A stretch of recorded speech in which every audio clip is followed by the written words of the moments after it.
Hey guys, HDvee here and welcome to a brand new video. Today we've got some really interesting things to go over for the Pokemon Scarlet and Violet DLC. The leaker that basically posted all of the things that were going to be shown during the Pokemon Presents regarding the DLC is back with some more information regarding Pokemon Scarlet and Violet. So we're going to take a look at what they've got to say with a few other things to go over as well. Plenty of stuff to break down though. So if you're excited for the video, as always, make sure to drop a like down below. Let's try and hit 500 likes. It really helps out. Leave a comment with your thoughts on anything we cover in today's video. Subscribe if you're brand new for daily Pokemon content. Ring the notification bell. With all of that out of the way though, let's get into the video and I really hope that you enjoy.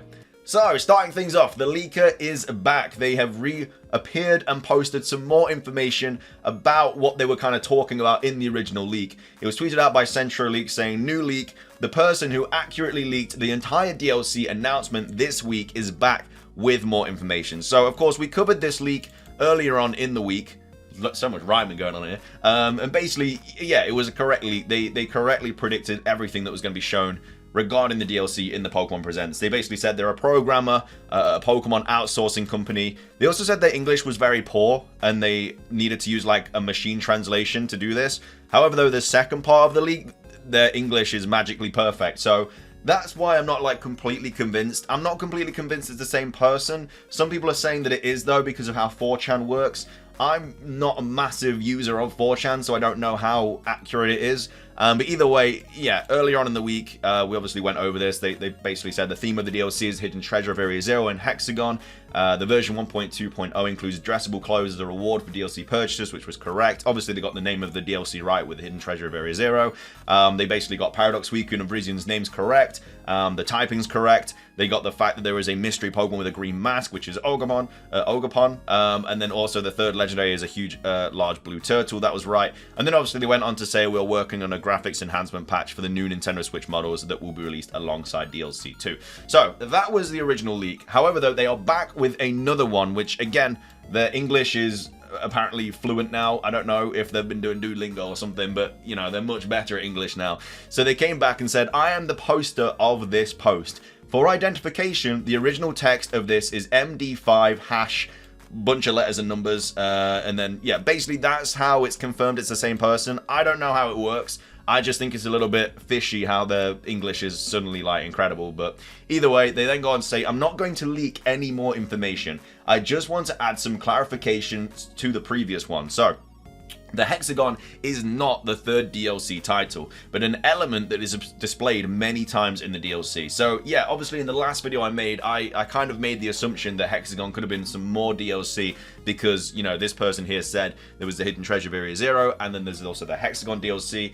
In the Pokemon Presents, they didn't mention anything about Hexagon DLC, so potentially it could have been extra DLC that would have been revealed later on, and they would have basically done Gen 9 all the way up until the new Nintendo Switch. However, though, they are here saying that the Hexagon is not the third DLC title, so there is only 2 DLC packs for Pokemon Scarlet and Violet, but it's going to be an element that is displayed many times in the DLC. I'm guessing that's regarding the third legendary, but we'll have to wait and see. The special terrestrial appearance I mentioned is a new game mechanic that was not announced in the Pokemon.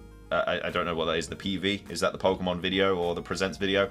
Some Pokemon will acquire new terrestrial forms. So, new terrestrial forms for Pokemon. Again, I'm on the idea that maybe we get dual-type Tera hats or something, like fire and water, or, you know, rock ground or whatever, rock grass, it doesn't really matter. But yeah, maybe there are certain Tera hats that certain Pokemon can get that gives them a dual type, maybe something like that. They then go on to say the new Switch model I mentioned is this. Also, as far as I know, DLC 2 is scheduled to be released early 2024. So this is quite a big, interesting statement here because early 2024 is, of course, not this year.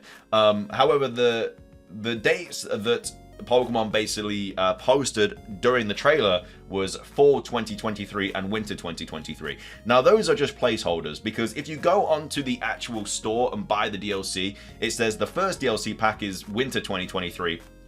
And then it also says the second DLC pack is like April 2024. So you've got the trailer saying fall and winter 2023. And then on the actual DLC purchase, you've got winter 2023 and then April 2024. So basically there's a bunch of different dates being thrown around for this Pokemon DLC. I can't see how they only release one DLC pack this year. I don't think it would have enough gravitational pull to be able to just deal with a whole year of no other Pokemon stuff. Now, of course, we're getting Pokemon Sleep this year. We're probably going to get Mystery Dungeon this year. We're probably going to get GBA ports this year and Stadium and everything like that, which is maybe why they're only going to do one DLC pack if this is correct. But at the same time, I don't know, man. I cannot see only one DLC pack coming this year. I don't think this is the same person. I think that they've done something and they've been able to make it. I just can't envision it. Like one DLC pack for a whole year of Pokemon would be crazy. They would have to release something else. So again, they would have to release Mystery Dungeon, Detective Pikachu 2, all this other stuff.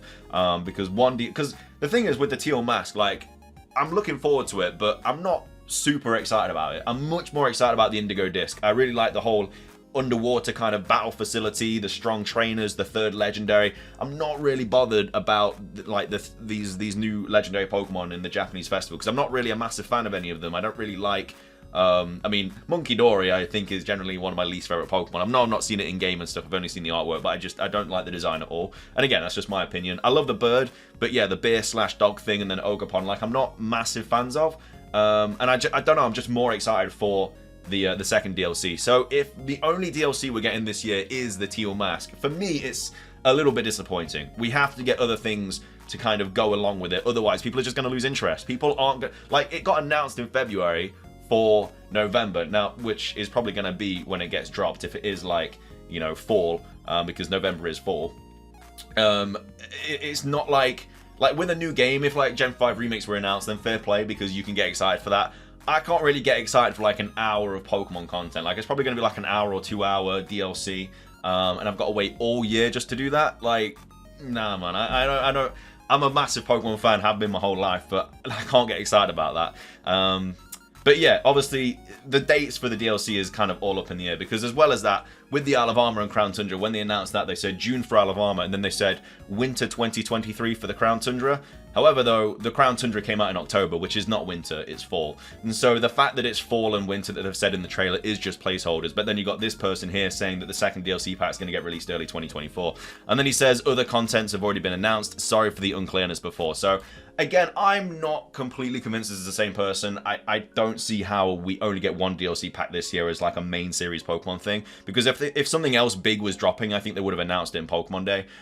So yeah, they go on to say some Pokemon will gain special terrestrial forms. The new Switch model is actually a next-gen console, the successor, not a revision. So it is going to be the Switch 2, the Switch Pro, whatever. It's going to be the new, it's going to be the PS5 to the PS4, basically. And there will be a second DLC in 2024. It's honestly not clear if the leaker means that a second DLC will release in 2024 or that the second part of the current DLC will be delayed. We'll have to wait and see. Also, the leaker left another hash to prove their return in a future post. We may still get more info in the future. So I think maybe their English is just bad and they have just made another mistake. But yeah, I think this Hexagon thing, I don't know. I just, as again, I'm repeating myself, but I can't see there being one DLC pack this year, and then that's it. I refuse to believe that is the direction they go. Century Leaks also here saying, if this is true, it's crazy to think that Scarlet and Violet will be both the last main series Pokemon game on the Switch and the first on the Switch 2.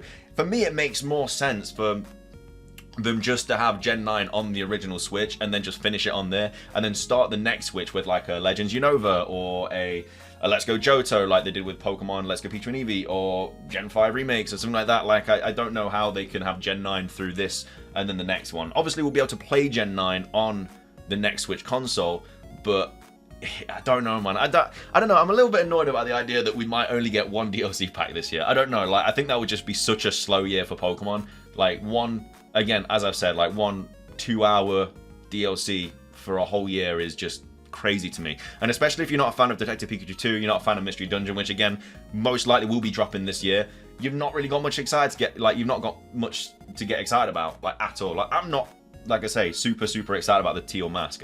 If that was all we're getting this year, I'd be very disappointed. We're also moving on to some more Switch 2 stuff, which again also kind of contradicts what this leaker was saying. So rumor, Jeff Grubb's hearing things about a Switch 2 reveal in late 2023. So yeah, rumors of a new Switch model have been going for years. when there hasn't been rumors of a new Switch model, there have been rumors released to a successor, related to a successor to the Nintendo Switch. Unsurprisingly, Nintendo has not said a thing about any new hardware, but that hasn't stopped the rumor mill from churning. So the latest example of this comes from Giant Bomb journalist Jeff Grubb, who's got a relatively okay track record. He usually says when a Nintendo Direct is going to drop, but it's usually like when we know it's going to happen. Like I think he said that, you know, the Nintendo Direct was going to happen in February, but we all knew there was going to be one. He said Grubb revealed on a new video on his YouTube channel that he is hearing about an official announcement of a Switch 2 reveal that would be happening in late 2023. He does, however, advise lots of caution. Not only does he state that what he heard is a rumor that he couldn't 100% verify, but he even says that it's a rumor of a rumor and to not take it as as true. He later says that something like this happening would be hard to believe. Still, he's heard something at all, and it's obviously another sign that the rumors aren't going to end anytime soon. So yeah, you've got one rumor here stating that we're getting a new console this year. We've got a rumor here stating that the next consoles next year. I don't know. I'm not sure. Let me know your thoughts on this one, because I think it's quite an interesting thing. I need this person to kind of come back and clarify more, because I can't really get excited about a 2-hour DLC for a whole year of waiting. Again, excited for GBA ports if they get announced this year. Like, we're not even like getting them 100%. Stadium 1 and 2 we're getting at some point this year, but again, no idea on the dates of those. That could be like late 2023, we don't know. And then yeah, Mystery Dungeon, Detective Pikachu 2, no idea what's going on with that either. So I'm a little bit worried about the year of Pokemon ahead, but we'll have to wait and see. Hopefully this is just fake. Again, interesting how their English is suddenly perfect, but we'll have to wait and see what happens. But let me know your thoughts on this. Drop a like if you enjoyed us trying at 500. Like I say, leave a comment, subscribe if you're brand new. It's everything from me. Have a fantastic rest of your day, and until next time, peace.